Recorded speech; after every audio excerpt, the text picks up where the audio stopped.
Oi, Stay boleh buat hal pula. Letak sini ya. tak balik Letak sini. Tak balik kan? Weh, balik. Oh. Pagi tadi, tengah hari tadi WhatsApp. Dari sana ni? Oh, dari PD. Letak sini ya.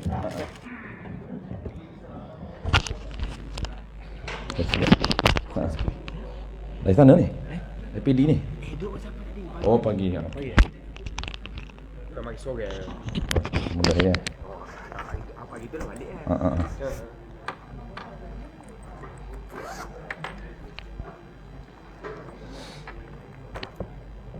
بسم الله الرحمن الرحيم الحمد لله الذي أرسل رسوله بالهدى ودين الحق ليظهره على الدين كله ولو كره الكافرون أشهد أن لا إله إلا الله وحده لا شريك له وأشهد أن محمدا عبده ورسوله صلوات الله وسلامه على هذا النبي الكريم وإمام المتقين وقائد الدعاة المجاهدين وعلى آله وأصحابه أجمعين اللهم علمنا ما جهلنا وانفعنا بما علمتنا وجعلنا من المخلصين وصلى الله على سيدنا محمد وعلى آله وبارك وسلم والحمد لله رب العالمين أما بعد. Assalamualaikum Fadilah, Tuan Imam, pengurusi kita, seluruh kepimpinan surau yang seraikan tuan-tuan, puan-puan, muslimin, muslimat. Mudah-mudahan kita diberikan keberkatan dan segala kebaikan di sisi Allah Subhanahu wa taala. Jadi alhamdulillah kita sekali lagi diberi kesempatan, peluang dan juga kesihatan yang baik untuk kita sama-sama bertemu sekali lagi tuan-puan pada malam ini bagi sama-sama membincangkan berkaitan dengan kitab kita Hidayatus Sibyan. Kitab Hidayatus Sibyan, topik yang sedang kita bincangkan syarat sah mandi dan mengambil wuduk. Simple, tetapi ada beberapa perkara yang terlepas pandang. Dia jadi susah walaupun nampak simple. Asas ataupun perkara yang wajib kita panggil, antara perkara yang wajib di dalam mana-mana topik dalam sistem syarak yang kita panggil rukun dan syarat sah. Dua tajuk itu menjadi kewajipan, bukan sunat. Wajib kita ambil tahu supaya ibadat kita itu sah. Jadi yang pertama kita kena tahu rukun. Macam mandi ni kita dah bincang rukun mandi, ataupun dalam bahasa akademik dia panggil fardu mandi, fardu wuduk, fardu mandi. Itu topik pertama yang wajib. Kemudian yang terakhir, yang kedua yang sedang kita bincang, kita akan habiskan malam ni, iaitu syarat sah mandi dan juga wuduk. Kita dah tahu apabila wuduk basuh 4 anggota, basuh muka, tangan hingga siku, kepala, kaki, 4. Itu yang wajib. Tapi ada syarat. Memang basuh tu kita dah tahu dah, apabila nama wuduk merujuk kepada basuh 4 anggota, tu panggil wuduk. Cuma syarat tambahan yang dipanggil syarat sah. Bukan semata-mata basuh maka sah wuduk kita. Tidak. Dia ada peraturan yang perlu kita patuhi supaya basuhan 4 anggota kita itu sah. Ataupun mandi kita, seluruh badan kita mandi, sebab anggota mandi satu je, seluruh badan itu dianggap satu anggota. Kita dah basuh semua, bukan makna apabila kita basuh semua tu sah. Dia ada beberapa peraturan perlu kita patuhi. Baik, kita sambung yang 9, 10, 11, 12. Ada 12 malam ni kita habiskan. Yang ke-9, kita dah sebut sebelum daripada ni, cuma kita ulang sebab bulan lepas kita tak detailkan. Qala al-musannif rahimahullahu ta'ala, muka surat 9 ya, di bawah sekali, ke-9-nya daripada 12 syarat sah mandi dan wuduk. Apa dia? Ketiadaan mempalin, yakni mengubah ataupun menukar akan niat bagi yang lain, bagi tujuan yang lain. Peraturan menetapkan tidak boleh ubah ataupun tukar niat.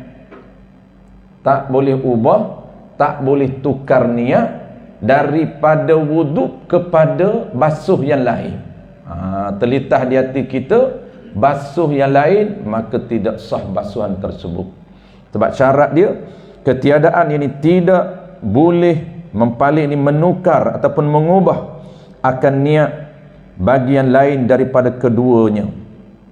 Keduanya mandi dan juga wuduk. Tak boleh kita tukar ataupun ubah niat lain daripada wuduk. Dia kena dawamun niyah, maksudnya mengekalkan niat wuduk itu. Bukan makna kita basuh muka kena niat, basuh tangan kena niat, basuh kaki kena niat. Bukan, niat sekali je tempat di muka. Kalaulah mandi wajib, niat sekali saja. Apabila air kena di mana-mana anggota, kita niat aku mengangkat hadas besar, maka tempat lain kita meratakan saja, tak perlu kita niat. Tapi jangan ubah. Tu. Jangan kita tukar. Pastikan kita rata semua tu. Walaupun sekali kita niat, jangan kita ubah ataupun kita tukar niat yang lain. Mana contoh dia? Seperti contoh dia. Seperti niat bertabarruk, sejuk semata-mata, niat bersejuk. Ini ni kalau boleh tertinggal handset sampai bawa, bagus ayuh bapa mentua saya ni, bagus, saya hantar handset. Ini nak cari bapa mentua kat mana ni? Puji tuan-puan bagus. Saya terlupa tadi, dah ingat dah atas kereta kat mana kata handset. Lupa, ini tertinggal. Baik, seperti ini, ini dia agak unik penggunaan bahasa syarak ataupun dipanggil teks ulama. Dia kata ayat dia tak boleh tukar niat. Mandi wajib tak boleh tukar niat kepada perbuatan lain. Wudu pun tak boleh tukar kepada niat lain. Dia tak benar tukar, kena kekal. Bukan kekal niat tu basuh muka kekal, tak, bukan. Jangan terlintas di hati kita, aku basuh ni bukan basuh ambil wudu, aku basuh ni nak hilangkan kotoran di kaki. Itu tidak sah basuhan. Daripada asalnya dia dah ambil wudu, basuh muka ambil wudu, basuh tangan hingga siku ambil wudu, sapu kepala pun ambil wudu, tiba-tiba basuh kaki, niat terlintas niat basuh kotoran, kaki kotor ni, tidak sah basuh kaki. Tapi 4 anggota sah, cuma basuh kaki tu sebab dia tukar niat lain. Seperti ni unik. Ni nak cerita kat tuan-puan Peni. Dia kata apa? Dia kata jangan tukar niat. Contoh dia seperti niat bersejuk. Dia kata jangan tukar niat, tiba-tiba contoh niat bersejuk. Itu dia agak kontradik. Tuan-puan jangan pening. Ini seni penulisan gaya para ulama. Contoh sebaliknya, sepatut contohnya niat seperti niat jangan niat bersejuk. Itu yang seperti baru match dengan ayat tadi. Tiba-tiba dia kata seperti niat basuh muka untuk bersejuk ataupun mandi wajib ini bukan lagi mandi wajib, bahkan nak mandi nak hilangkan panas. Itu contoh dia. Ni dia panggil sebaliknya. Tapi kita fahamlah. Cuma nak cerita seni gaya tulisan para ulama. Dia panggil direct. Ni dia panggil indirect. Kita kena faham. Okey, kesimpulan tuan-tuan, ini mudah saja. Syarat yang ke-9, kekalkan niat wudu ataupun jangan ubah, jangan niat mandi dan wudu kepada niat yang lain. Mana contoh? Kita ambil wudu dulu. Yang banyak orang buat tuan-tuan, wudu dulu. Wudu ni dia basuh muka, niat cantik. Aku ambil wudu kerana Allah Ta'ala. Sambung tangan, sapu kepala, telinga cantik. Kaki dia tak basuh lagi. Kalau dia ambil wuduk di rumah, kaki dia nak basuh di surau. Bahaya. Boleh, tak jadi masalah apa pun. Tapi contoh tukar niat ni. Kita dah bincang dulu ketika mana perbahasan fardu wudu. Boleh basuh muka sejan baru basuh tangan. Semban makan apa itu ini, pergi rata-riti balik basuh tangan. Semban apa itu ini, buat kerja lain baru sapu kepala. Boleh. Sebab dia tak wajib berturut-turut. Dia panggil mualat, itu sunat. Sebab itu boleh kita basuh muka, basuh tangan, sapu kepala, kaki kita basuh di surau, boleh. Cuma tak dapat pahala sunat mualat. Anggota lain dapat. Muka mualat ke tangan mualat, apa nama ini, sapu kepala mualat. Yang tak dapat pahala berturut-turutnya ialah basuh kaki. Itu tak dapat pahala. Perbuatan tersebut sah, cuma tak dapat pahala mualat.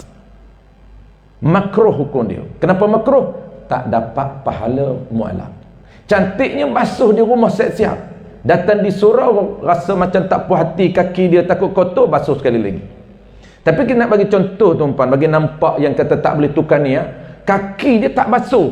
Bila dia nak basuh sampai di surau, dia kata tidak pun dapat di surau kita nak kena basuh juga, tak apa selesa. Sampai di surau dia basuh kaki. Niat apa? Niat nak basuh kotor. Itu tidak sah. Kalau dia solat dalam keadaan macam tu tuan-tuan, tidak sah. Kenapa? Satu anggota tak sempurna basuh. Basuh kaki dia dah tukar niat.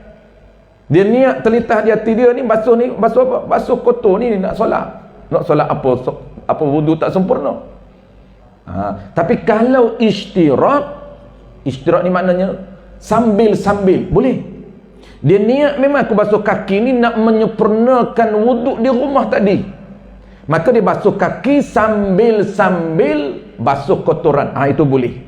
Sebab itu contoh dia kata tabarruk semata-mata. Apa maksud semata-mata? Hanya niat nak basuh kotoran semata-mata tanpa wuduk.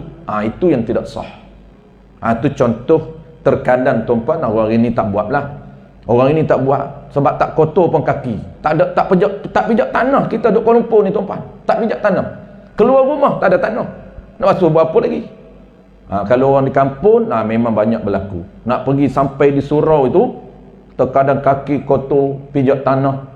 Sampai di surau kena basuh kaki. Dia ambil di rumah wuduk, kaki dia simpan di surau. Basuh kaki lah, bukan simpan kaki. Nanti tuan-tuan pelik pula punya ayah. Simpan kaki di surau tu, nak basuh kaki di surau. Sebab dia kata tak nak jimat air. Di rumah pembasuh, surau basuh 2 kali basuh, air rugilah.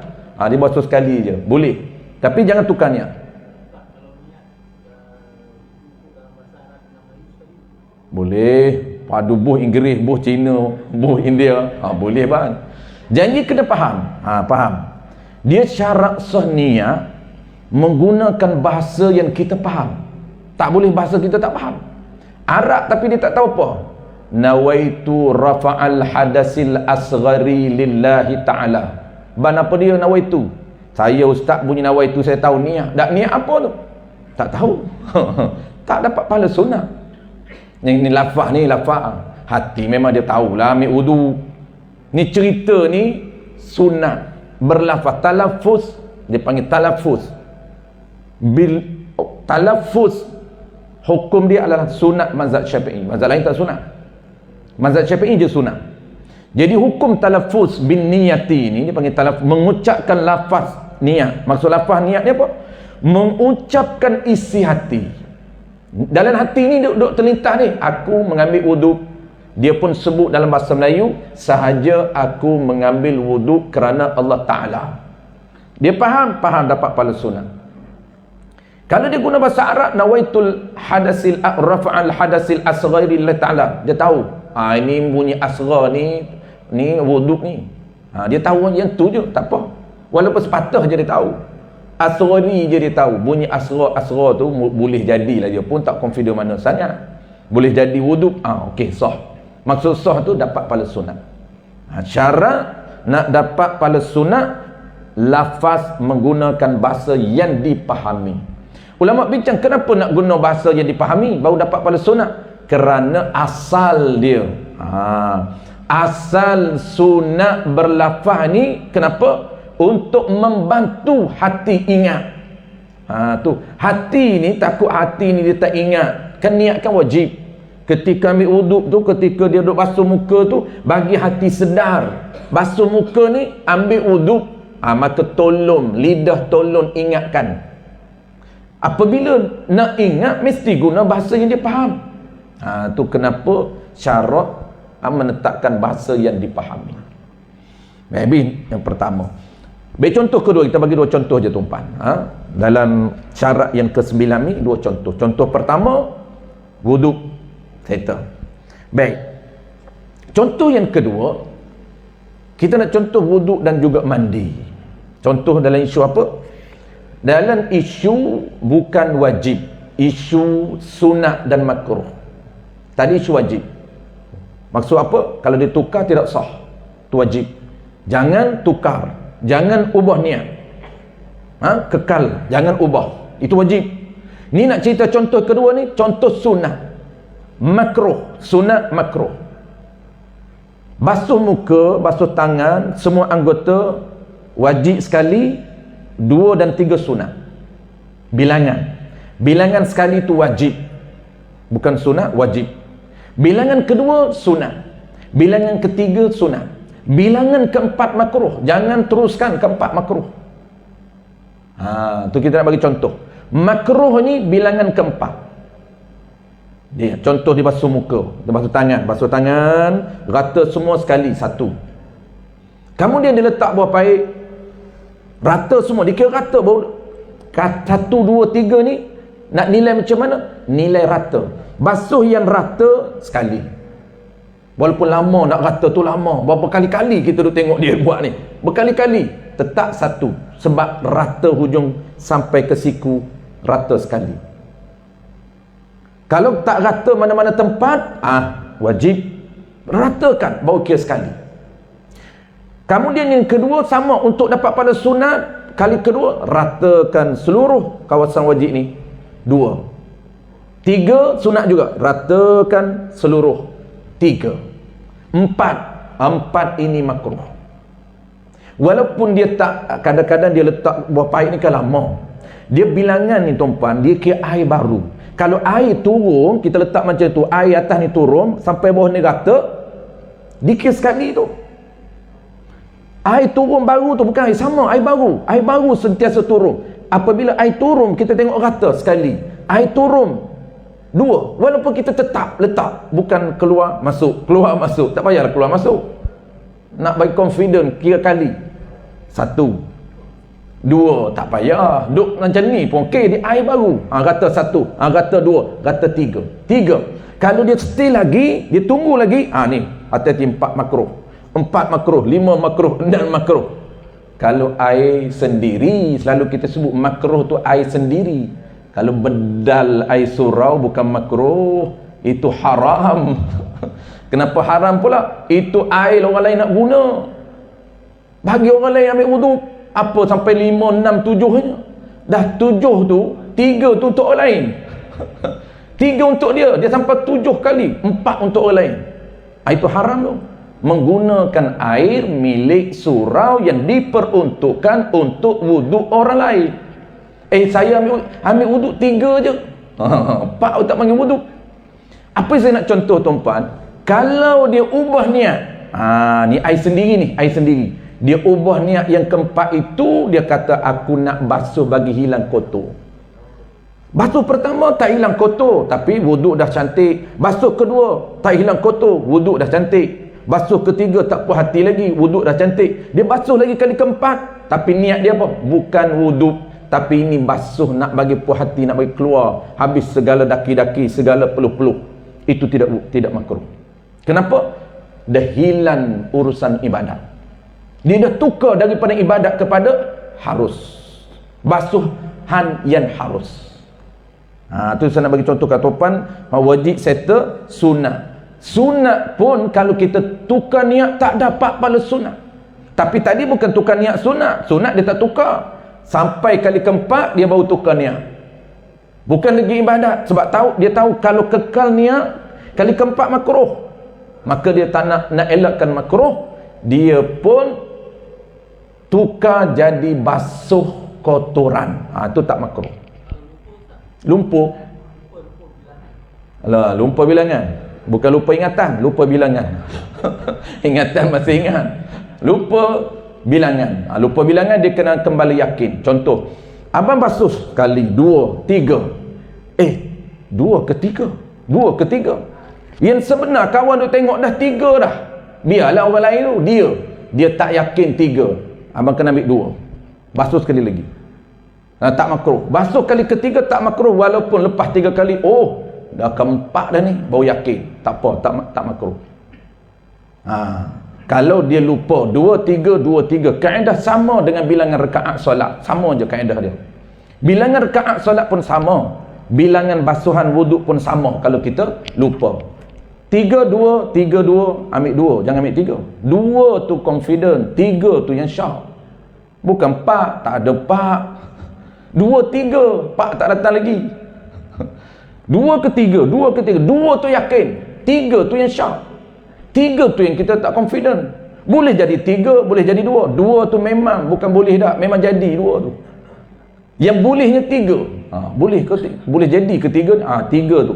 Maka tambah satu lagi untuk yakin memang confirm 3. Tiba-tiba kawan dia kata lebih tu haji, 4 kali dah tu. Wah-wah lain. Waswas lain. Waswas tidak dikira. Hukum waswas tidak diambil kira dalam syarak. Kenapa? Kerana dia tak puas.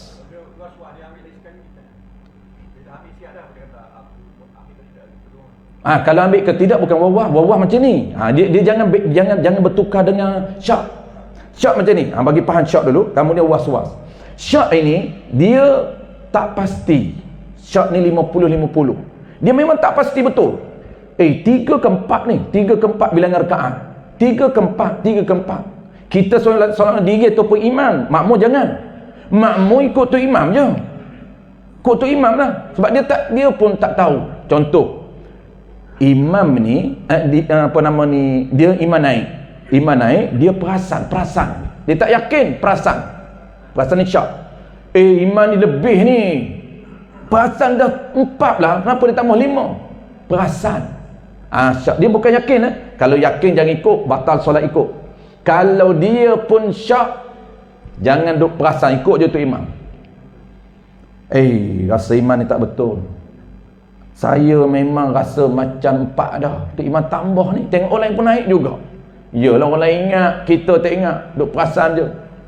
Kalau perasan, kalau syak, ikut imam. Jangan buat keputusan sendiri. Itu makmum lain. Tapi kalau kita solat seorang diri, kalau kita imam syak, ingat, ambil yang yakin. Kalau syak, apa maksud syak? Tak pasti, sama berat 50-50, 3 ke 4, tak yakin. Okey, settle. Syak. Was-was macam mana? Was-was dia tak puas hati, dia dah buat pasti tapi rasa tak puas. Rasa macam tak puas. Tu macam tu. Dia dah basuh semua dah ni. Semua muka rata, macam tak rata. Dia basuh sekali lagi, rasa macam tak rata. Basuh sekali lagi. Berapa kali macam tak rasa tak? 10 kali. Itu waswasun. Waswasun ni apa? Bisikan syaitan yang bernama waswasun. Waswasun ni nama syaitan. Nama syaitan. Waswasun ni makna apa? Bisikan. Dia pergi, dia cetuskan di hati kita. Dia cetuskan di hati kita rasa apa? Rasa tak puas dengan perbuatan kita. Bukan rasa tak buat, bukan. Rasa tak puas hati. Kita basuh tu rasa macam tak sempurna. Tak sempurna macam mana dia dah tonyoh dah. Ni dah tonyoh dah. Rasa macam tak sempurna. Itu bukan syak, bukan. Syak lain. Itu dipanggil waswasun. Hasil cetusan idea syaitan yang bernama waswas dalam hati kita, menimbulkan perasaan tak puas hati. Orang waswas ni kesian. Takbir memang payah. Allahu Akbar. Allahu Akbar cantik dah. Tapi dia rasa tak puas, macam kaf tu macam belum cukup. Kaf itu belum cukup dia punya sifat. Tak bunyi ke. Mau ulang balik itu batal sembahyang dia. Kerana apa? Kerana tak puas, sedangkan status takbir dia sah. Tak perlu ulang. Walaupun dia kata tak puas hati lagi sebab kaf itu boleh dicantikkan lagi, tak boleh ulang. Dalam solat tak boleh. Di luar solat tak apa. Di solat dia baca Quran di luar solat, bacaan qaf itu dia kata ni tak cukup itibar, tak cukup. Wa qalu wala qad jaa. Ini kena ja tu kena istifalkan lagi. Dia pun ulang. Di luar solat okey. Tetapi dalam solat kalau dah sah dia ulang, batal. Ini syaitan, peranan syaitan, dia pandai nak membatalkan sembahyang orang. Kami wuduk memang kesian ambil wuduk. Ambil wuduk kecup kaki tu. Dia basuh. Sampai kaki tu linjur kaki kecup kaki orang. Bukan basah, kecup kaki, sejuk. Dia biasa orang waswas ni, dia ada ilmu lah. Tak ada ilmu waswas buat apa. Dia ada ilmu juga. Tapi ilmu dia tu masih lagi tak cukup nak power nak lawan.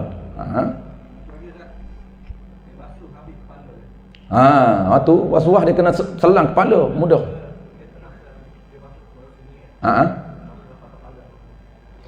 Okey, itu bukan waswas. Itu memang afdal mazhab kita. Sebab apa?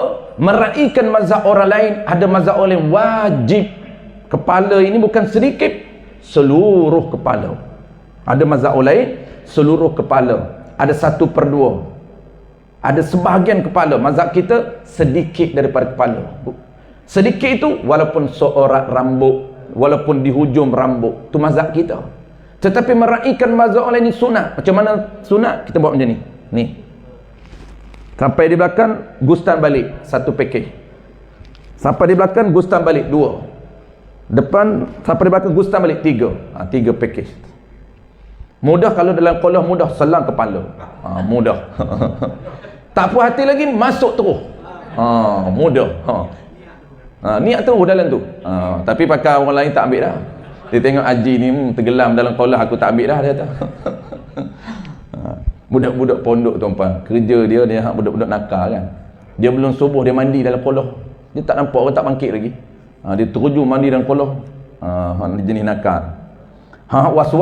Waswas tu guru pesan, siapa waswas usum lempar dalam qolah. Baru dia puas hati.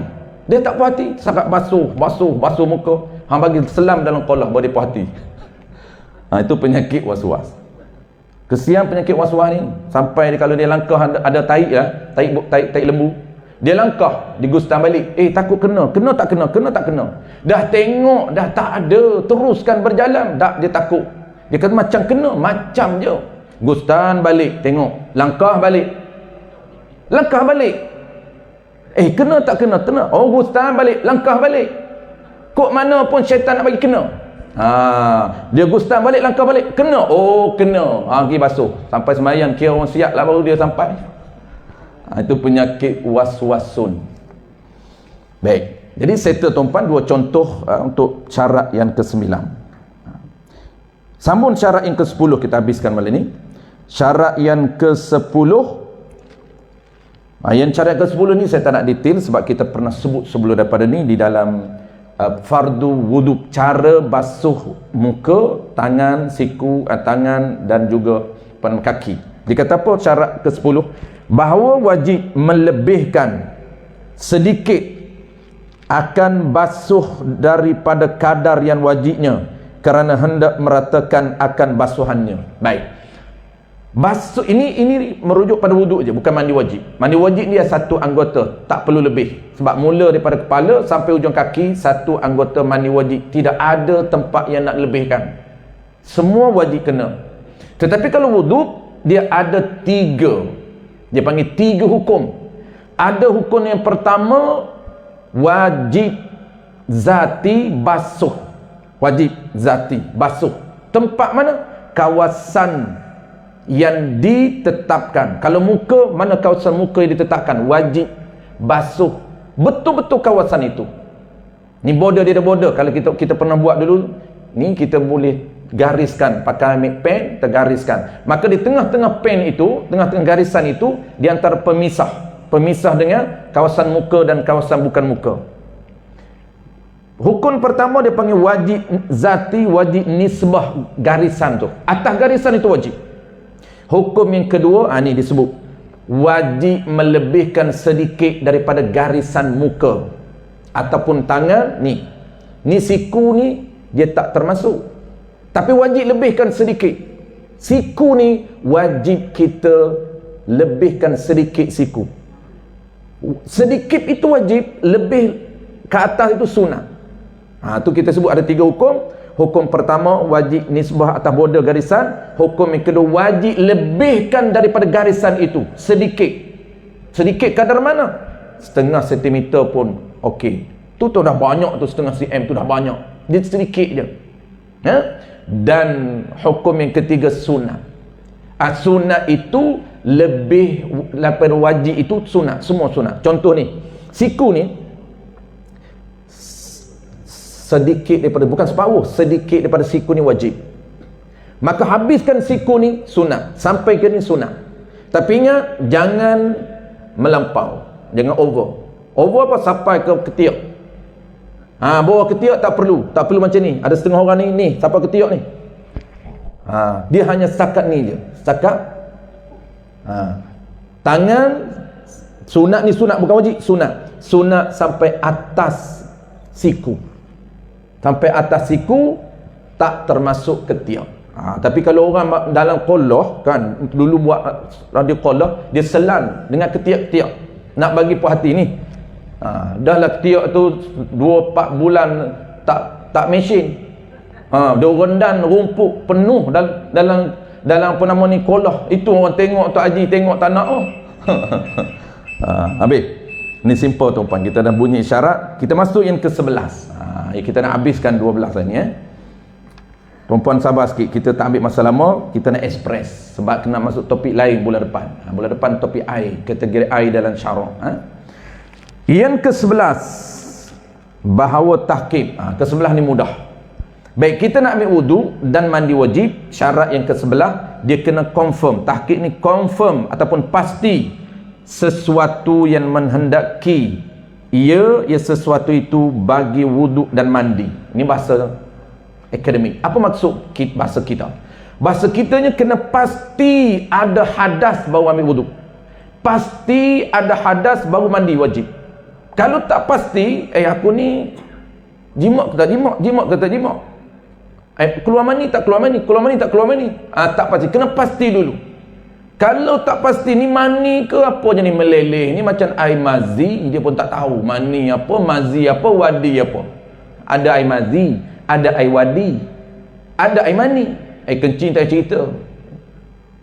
Air kencing tak payah, memang dia lubang sama. Air kencing, air mazi, air wadi, air mani. Empat air. Kalau dia tak yakin ini bukan mani ni, tak wajib mandi wajib. Kalau mandi pun tak sah, tak panggil mandi wajib. Kadang-kadang kan kita ihtiyat, dia panggil cermat lah, takut-takut tadi tu yang mani. Tak yakin, tak perlu mandi wajib. Dia kena yakin dulu ada hadas, baru ambil wuduk dan baru mandi wajib. Kita nak bagi contoh satu tuan-tuan. Banyak isu ni, satu je isu yang praktikal. Apa dia? Dia ambil wuduk di rumah tadi. Memang yakin ambil wuduk di rumah. Lepas main syak, ni bukan telena, telena lain, telena kena ambil wuduk lain. Tak telena ni, doktor pun tengok orang ceramah dengar, bukan telena. Lepas nak solat je tercetus dalam hati, batal ke wuduk? Macam batal, tapi tak confident lah. Itu syak dia panggil. Kalau syak ada ke tak ada, ambil wuduk tak sah. Dia kena yakin. Jangan ambil wuduk niat dalam keadaan syak. Dia kena yakin. Ni dipanggil tahqiq ni, yakin. Pasti ada hadas. Pasti memang kita dah batal wuduk. Sebab kalaulah kita syak tuan-tuan, kembali pada asal. Asal tadi ada wuduk tak? Di rumah memang ambil. Tak perlu ambil lain. Cuma kita tak puas. Tu rasa tak puas. Kalau tak puas boleh tuan-tuan, pastikan dulu, batalkan wuduk, ambil lain. Baru pasti. Nak batal macam mana?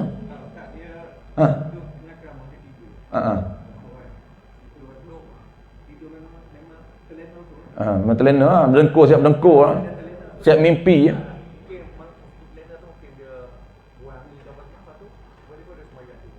Okey.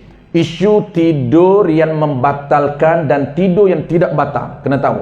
Tidur dia membatalkan wudu. Tidur membatalkan wudu. Kita dah bincang dulu perkara batal wudu. Perkara batal wudu dulu, keluar sesuatu batal wudu. Kalau tidur walaupun dia tak macam mabuk, kalau mabuk hilang akal. Tidur walaupun dia tak hilang akal macam mabuk, macam pitan, koma, macam gila, tapi tidur juga membatalkan wuduk bagi umat Nabi Muhammad. Tak apa, umat dia batal wuduk. Melainkan yang tak batal satu isu. Tidur apa? Tidur yang tetap papan punggung. Macam mana nak tetap papan punggung? Tak kisahlah dia menyandar di tiam, tak berkocak, tak bergoyang punggung dia ni, dua papan punggung ni tetap. Kenapa ulama bincang kena tetap dua papan punggung? Supaya tak berisiko keluar keluar angin walaupun tanpa suara, tak ada suara pun, senyap angin ni. Kita duduk nanti dengar suara, tak ada suara, tak ada aroma apa pun. Dia tak kira aroma, tak kira suara, dia kira benda. Angin itu ataupun dia panggil sesuatu, dikira sesuatu. Maka nak bagi tak berisiko, tidur dia itu boleh mengeluarkan benda, tetap papan punggung. Ulama kata macam mana nak tetap? Satu, menyandar. Yang kedua ni, dua tangan dia pacak macam ni. Dia tak bertumuh ke depan, tak ke belakang, tak ke kiri, tak ke kanan. Dia pacak macam ni. Walaupun terlena tidak membatalkan wuduk.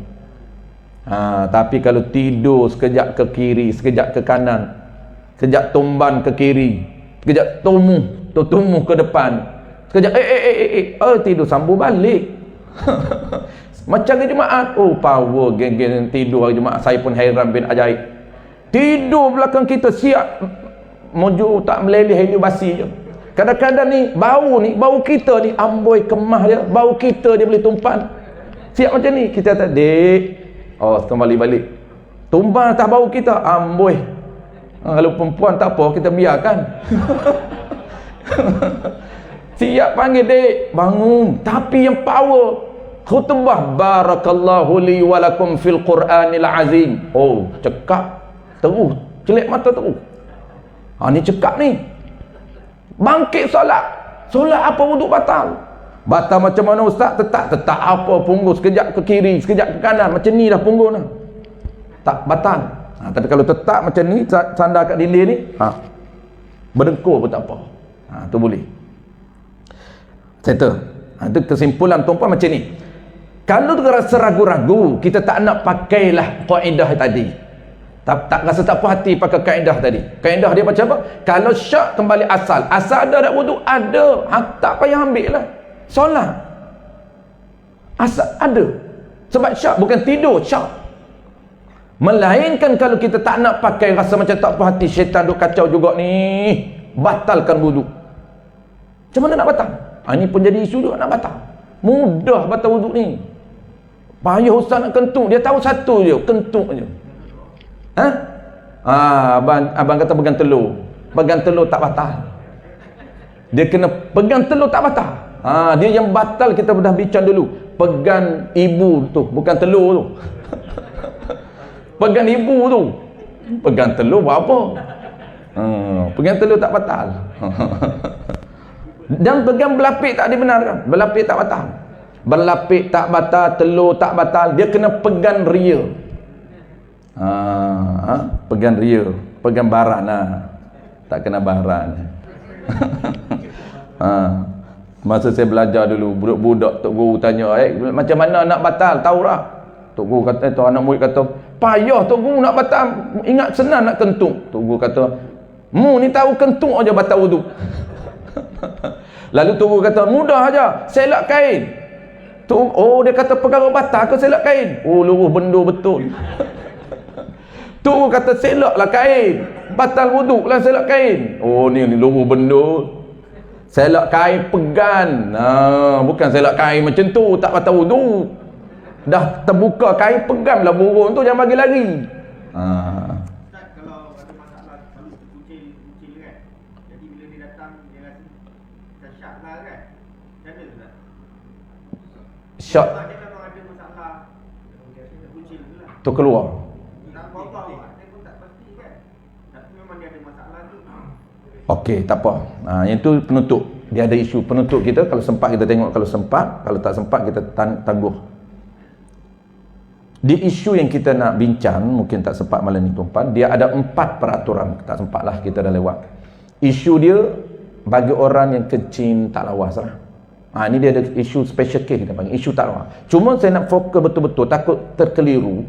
Yang tambah 4 peraturan baru ini untuk orang yang betul-betul bermasalah. Bukan yang macam kita kadang-kadang dia tak tus, kita dah ambil wuduk, kadang rasa perasaan terkeluar. Itu bukan.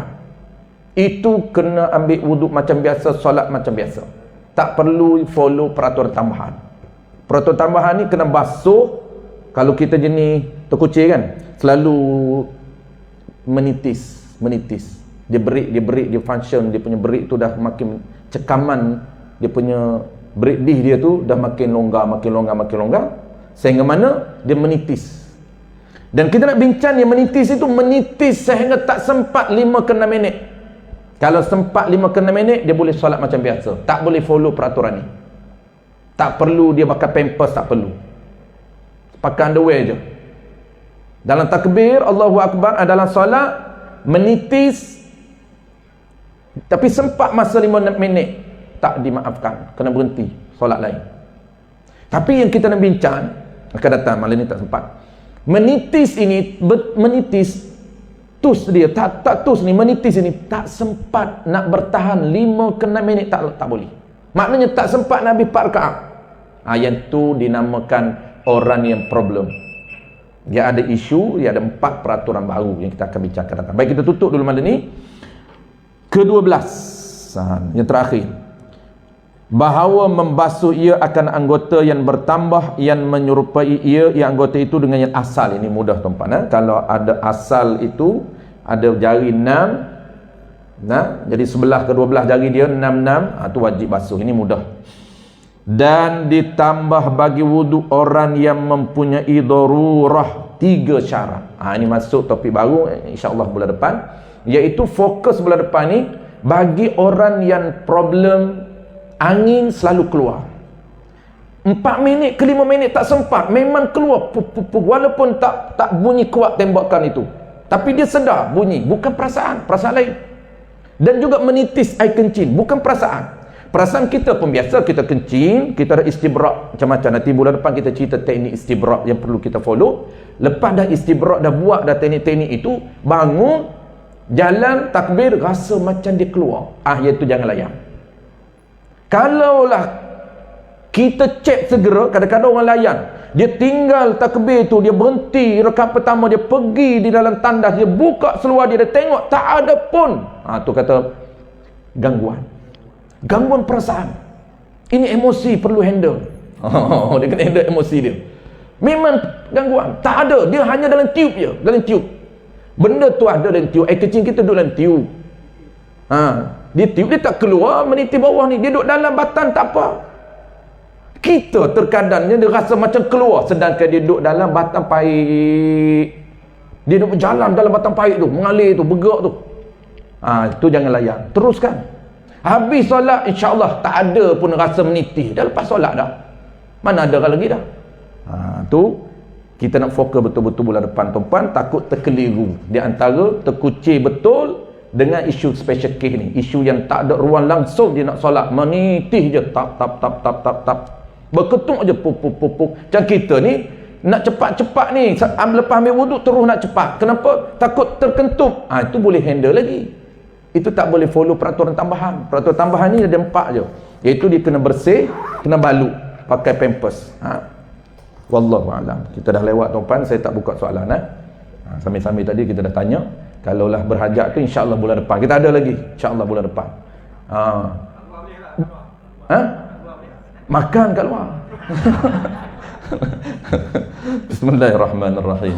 Alhamdulillahirabbil alamin wassalatu wassalamu ala asyrafil anbiya'i wal mursalin wa ala alihi wa ashabihi ajma'in. Allahumma faqihna fid din wa 'allimna ta'wil waj'alna minal ulama'il 'amilin waj'alna minal mukhlisin wa sallallahu ala sayyidina Muhammadin wa ala alihi wa baraka wasallam walhamdulillahi rabbil alamin.